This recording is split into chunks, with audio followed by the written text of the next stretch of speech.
Hey everybody, Andy Hodges here from Hogs Country for all hogs, and keep it tuned right here as we're going to have whatever's breaking. I don't expect anything to break today.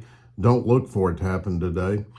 But we're going to be talking today about coaches in football that can be on the hot seat this season. And Sam Pittman might be one. Don't discount that. I'm not going to say right now Sam's on the hot seat. I'm saying he could be. Another 6-6 season is not what people were expecting. Yes, he came in, he cleaned up the program and got it headed in the right direction. But if Sam doesn't win more than 6 games this year in the regular season, which is what he did last year, and that's not the greatest way fans expected him to back up a 9-win season with 6-6. But that might be what you're looking at, depending on schedule and how everything plays out. Right now, though, I'm not going to put Sam on a hot seat because I don't think he belongs there. Let's see how this season plays out when he's going to have to deal with the juggling roster. He's going to have to deal with transfers in and out. I still don't think we have all the players that's going to line up in September in Fayetteville yet. I don't think they're here yet due to transfer. And I don't know who they are. I hear speculation and rumor. I'm not going into that. I don't know who they're after, who they're trying to get. I've heard some names. I don't know. I don't talk to it. But we don't have all the players in Fayetteville that we're probably going to have in September. So that's going to be one of those things. Around the league, though, there's some coaches that probably are starting the season on the hot seat. Probably starting right down in College Station with Jimbo Fisher. Because the Aggies did not hire him for a season like last year. That is not what they expected, especially coming off the #1 recruiting class. They did not expect a season like that last season in Aggie land. It's not acceptable. Now the heat gets turned up because the Aggies' big brother, the University of Texas, is coming into the SEC in 2024, which means you've got one season to get ready because we don't know what the scheduling format's going to be for the SEC. We hear a lot of things. There's still some holdouts for divisions. I think the concession is probably going to be somewhere in the middle. There's Greg Sankey has said he wants a divisionless league where all 16 teams are not split up into these divisions where they have to play each other. There will be some permanent rivals. I've seen some things about who the permanent rivals for Arkansas might be. Now, I've been around and doing this a long time, following the Razorbacks for 60 years. That's just what I can remember. I'm older than 60. I'm 65. But the fans' biggest rival will be the University of Texas, right or wrong. I think #2 on that list is going to be the University of Oklahoma simply because of geography and the number of people that are fans of both schools that run into each other every day in the grocery store around here. We are less than 30 miles from the Oklahoma border. Sam Pittman is from Oklahoma. Not that there's any great love that he has for Oklahoma. He's from Oklahoma. The storylines on it are just too rich. The schools are less than 5 hours apart. I'm accounting. I've made it in much less than 5 hours. I've got family over there, so I've driven it quite a few times. And you can make it less. I'm being generous for people not to have to speed and stop at convenient, stops and things like that. But it's a quick trip It's convenient for the non-revenue sports. And I think the third one you throw in there is Texas A&M, just because of the long-standing Southwest Conference rivalry. Texas A&M has become a rival since 2012. And everybody keeps trying to push this Missouri thing. Well, the university keeps trying to push the Missouri rivalry. There is no rivalry with Missouri, Hunter. Hunter, you're a Czech. There's no rivalry with Missouri. That's something that's made up. Missouri doesn't get up and care about playing Arkansas.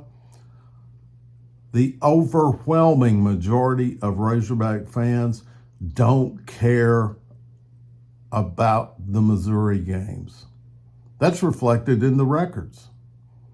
With the talent disparity and things like that that Arkansas has pretty much had since Missouri came into the league, it's just not something that gets a big buildup.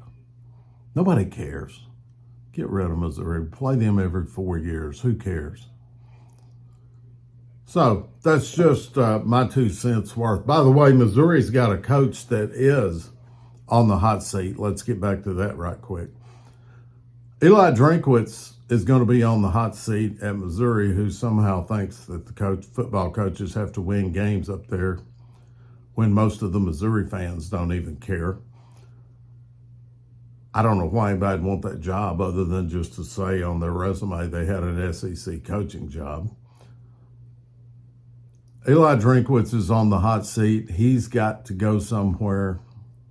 He's got to win games. It's what he's got to do. And then he's got to go somewhere and get a win, a big win, a bigger win than beating Vanderbilt on the road, a bigger win than going over to Lexington and beating Kentucky in football. That's not a real big deal. Nobody cares. Despite the fact Kentucky, Mark Stoops has built a pretty good program over there, nobody really cares. Kentucky has never had the ability to win games since Bear Bryant quit coaching there in the early 1950s. Eli Drinkwitz is on the hot seat. Opinions are what they are. Mine, I don't know Eli Drinkwitz. I never have been around him personally. I'm just going on what other people tell me. My opinion of him is he's a Gus Malzahn starter kit.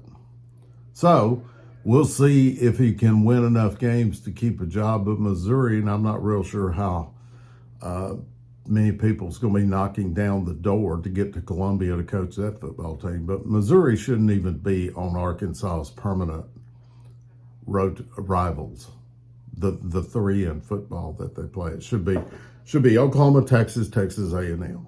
Plain and simple, do it, done. Be done with it. If you want to throw somebody in, LSU instead of Texas A&M.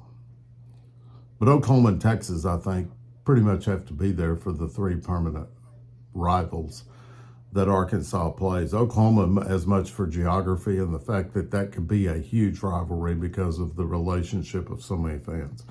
Billy Napier down at Florida, first year last year, didn't quite live up to the expectations a lot of them have in Gainesville. He's got to do better this year, or he's going to be on a big hot seat because they don't have a lot of patience down there, and Georgia is kicking them sideways every year. And Gator fans don't put up with that long. Now, when the roles were reversed and Florida was the one kicking Georgia around Jacksonville, Georgia got busy and got something done about it. Then these things run in cycles. Hugh Freeze is going to be on the always hot seat, warm seat at Auburn. Hey, don't forget, they fired a coach in Gene Chizik 2 years after he won a national championship. They fired Gus Malzahn, who beat Alabama with a consistency nobody has done down there in decades. And they ran both of them off. So, those are the guys that you sit here and look at and go, yeah, they're on the hot seat. because you've got some rising programs in this conference. Shane Beamer doing an excellent job at South Carolina. LSU's back on the upswing. LSU looks like they're going to be a force to be contended with. But in my opinion, Jimbo Fisher is on the hottest of hot seats. And if Sam Pittman doesn't win more than 6 games this year, Sam, we'll go drink a beer with you down there at Lake Hamilton and enjoy your company. But, buddy, you better win more than 6 games or you're going to have problems. Not from me. I came up in a day and age when coaches got several years to try to build a program. You're not going to see another coach get 5 years like Brett Bielema did here, mainly because he had an athletic director that really didn't care. You're not going to see that anymore in Fayetteville. You're not going to get 5 years to build a program. But we'll see how it plays out this year. We've got all that and more coming up on All Hogs, and we will keep you abreast of everything going on in Hogs Country. I'm Andy. I'm out.